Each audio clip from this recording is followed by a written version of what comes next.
We've had several meetings with our working group. There's 25 stakeholder organizations. It's a big group because there's a lot of interest in the city on this initiative. We also have a technical working group at City Hall, and our objective is to go to council here in February to kind of present, I wouldn't necessarily call it a midpoint, but we're at a critical juncture where we need kind of support and endorsement for the growth model the province is prescribing in the Peterborough context. So that's what we'd like to do.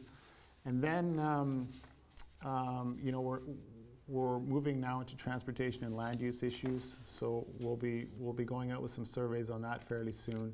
Then we'll be getting into issues of urban design, heritage buildings and the arts, and pulling all of that together. So we're taking a look at the schedule. We're probably about a year away, I would say. I'm fairly comfortable with that timeline. We have many components to do, but we've got it fairly well laid out now. So you had a survey. I just filled it out online, in fact, last week. Right. And have you had a chance to look at, because the questions, I mean, if you were supporting the provincial, and it's top down, as you know, yeah. planning in this province, if you're supporting the places to grow, the answers are quite obvious. Yeah. Have you had a chance to look at the results yet? Are there people in the community, or a fair component in the community, who don't support that direction of intensification and limiting sprawl? And yeah, the survey, I believe, closed last week, I think.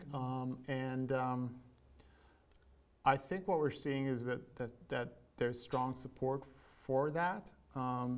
But it's interesting because supporting compact growth, supporting intensification and density. But not in my neighborhood. That's the issue yeah. often, right? Yes, but not in my backyard. Yeah. And often those issues don't surface until the plan starts to work its way around these neighborhoods, and people suddenly realize, oh, I'm going to have a multi-story building perhaps right next to me or something. Or even a basement apartment. Yeah, that's right, secondary suites. And so all of these things are going to come to the surface. And our objective is, I mean, we could have simply gone out to the public and said, you know, we're doing places to grow. We're not really going to talk about it, but we wanted to educate the public on the scenarios of what happens if we don't do places to grow. What does the city look like, you know, 10 years from now?